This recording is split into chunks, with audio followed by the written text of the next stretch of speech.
Hello students, I am Geeta from Bankers University. So this is a new initiative called PIB Gyan for RBI that we have started for RBI grade B students. So here we will discuss all the major and important PIB news that you should focus for your exam preparation. तो हम यहाँ पर आपको daily कुछ ऐसी news बताएंगे जो आपको एग्ज़ाम ESI, FM इन सब्जेक्ट्स में हेल्प करेगी. तो प्लीज़ इन सब न्यूज़ के आप नोट्स लेना ना भूलें और इन नोट्स को अपने प्रिपरेशन के टाइम, रिवीजन के टाइम बार बार यूज़ कीजिए, क्योंकि ये जो डेली की न्यूज़ होती है इसको जितना आप एग्ज़ाम में अपने इंटीग्रेट करने की कोशिश करते हैं उतना ही आपको बेटर मार्क्स मिलते हैं वैल्यूअर की तरफ से. So first news that we have for today is President inaugurates विविधता का अमृत महोत्सव at राष्ट्रपति भवन. So विविधता, हमारा देश जाना ही अपनी विविधता की वजह से जाता है. विविधता क्योंकि आप जानते होंगे कि हमारे देश में बहुत सारे संप्रदाय हैं, बहुत सारी भाषाएं बोली जाती हैं, बहुत सारे कल्चर्स हैं, बहुत सारी बिलीफ्स हैं. तो ये जो महोत्सव है ये सेलिब्रेट करता है India's cultural diversity and unity, कि इन सारे डिफरेंसेस, इतने सारी डाइवर्सिटी के बाद भी हम मिलजुल कर रहते हैं. ये जो है event it span several days with various cultural exhibits and performances from across India, across all our states. So it showcases various regional arts, crafts and traditions from across India. मैं होप करती हूँ कि आप लोग साथ साथ notes बना रहे हैं, क्योंकि नोट्स बनाने से क्या होता है कि ये सारी न्यूज़ आपको बहुत हैंडी रहती है during your exam preparation. So next, इसका फोकस एरिया क्या है, ये महोत्सव क्यों मनाया जाता है? It promotes national integration through celebration of India's pluralistic society. Pluralistic society से हम क्या समझते हैं? वही सोसाइटी जिसमें भिन्न भिन्न तरह के आपकी कल्चर्स हैं, लैंग्वेजेस हैं, बिलीव्स हैं, रिलीजन्स हैं और बहुत कुछ है. सो इसमें क्या है, बहुत सारे कंट्री के आर्टिस्ट, परफॉर्मर्स और कल्चरल ग्रुप्स पार्टिसिपेट करते हैं. इसी न्यूज़ पर और आप जानकारी लेने के लिए हमारा बिगनर टू बैंकर कोर्स भी ज्वाइन कर सकते हैं. जिन्होंने ज्वाइन किया हुआ है वह अपनी प्रिपरेशन वहाँ से अच्छे तरीके से कर सकते हैं, और जिन्होंने नहीं किया है वो इसको और जानने के लिए आगे हमारा बिगनर टू बैंकर कोर्स ले सकते हैं. चलिए अब दूसरी न्यूज़ है, prime minister inaugurates Vantara, a wildlife conservation initiative in Gujarat. तो वनतारा आप सब जानते ही होंगे, पिछले साल बहुत फेमस जगह रही है, न्यूज़ में रही है. तो इसका इनॉग्रेशन ऑन March 7, 2025 किया गया है हमारे माननीय प्रधानमंत्री जी के द्वारा. It's a wildlife conservation rescue and rehabilitation centre in Jamnagar, Gujarat. इसका पर्पस क्या है?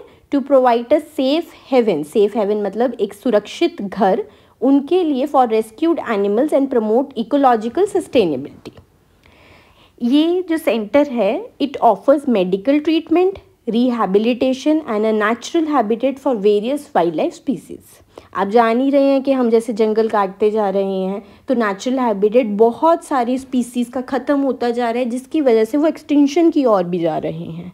तो इसलिए ऐसे जो भी वाइल्ड लाइफ कंजर्वेशन के इनिशिएटिव्स अब हमारी सरकार ले रही है.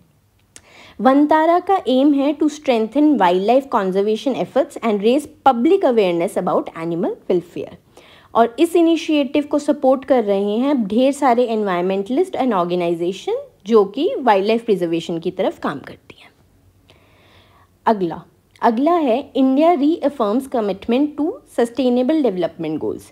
तो सस्टेनेबल डेवलपमेंट गोल्स आजकल के टाइम में एक बहुत ही इम्पॉर्टेंट टॉपिक है.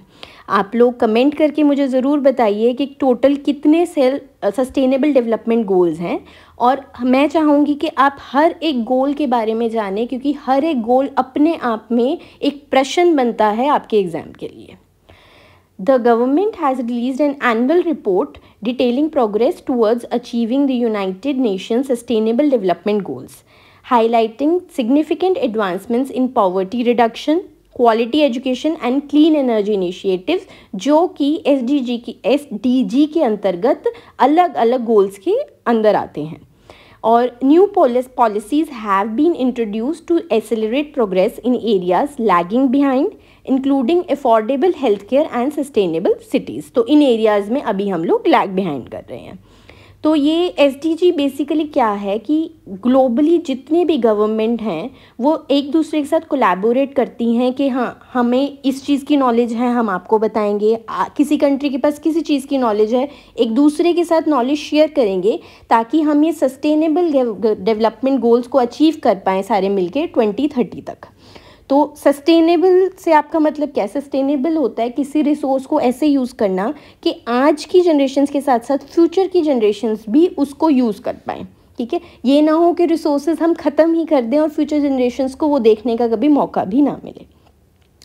तो इसके मॉनिटरिंग मैकेनिज्म्स क्या आते हैं? Enhanced monitoring and evaluation frameworks have been established to ensure transparency and accountability in SDG implementation. Obviously transparency, जितनी पारदर्शिता रहेगी हमारे काम में और जितनी अकाउंटेबिलिटी यानी कि जितना जवाबदारी हम पूछेंगे कि ये काम ठीक से हुआ है नहीं, उतना ही हम ज़्यादा इवैल्यूएशन अच्छे से कर पाएंगे किसी भी प्रोजेक्ट का।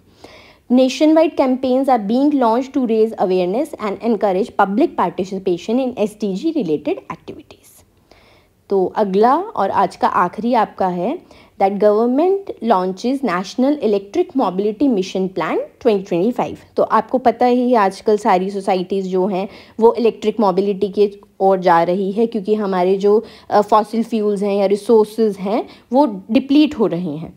तो इसका मिशन ऑब्जेक्टिव है to promote the adoption of electric vehicles across the country, aiming for a significant reduction in carbon emissions and dependence on fossil fuels. Next, financial incentives and subsidies are being offered to manufacturers and consumers to accelerate EV adoption. Plans are underway to establish a widespread network of EV charging stations to support the growing number of electric vehicles in the country, as we all know.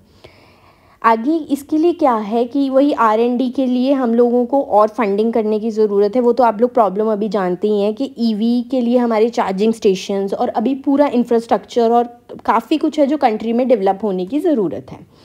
And also एक और अगर हम इसका aspect देखें तो इस mission के अंतर्गत it is expected to create बहुत numerous jobs in the EV manufacturing sector. तो इसमें आप मुझे ज़रूर कमेंट करके बताइए कि कार्बन एमिशंस का रिडक्शन टारगेट इंडिया ने कितना ले रखा है, आप लोग ज़रूर बताइए। तो मैं ये ज़रूर जानना चाहूँगी कि आपको हमारा ये इनिशिएटिव कैसा लगा। प्लीज़ कमेंट करके ज़रूर बताइए। हमारे चैनल को सब्सक्राइब कीजिए, लाइक कीजिए, कमेंट कीजिए और बिगनर टू बैंकर कोर्स को फॉलो कीजिए क्योंकि उसमें बहुत ही लिमिटेड सीट्स रह गई हैं और वो आपको ऐसे ही जो हमारे न्यूज़ हैं इसको और डिटेल में बताएगा।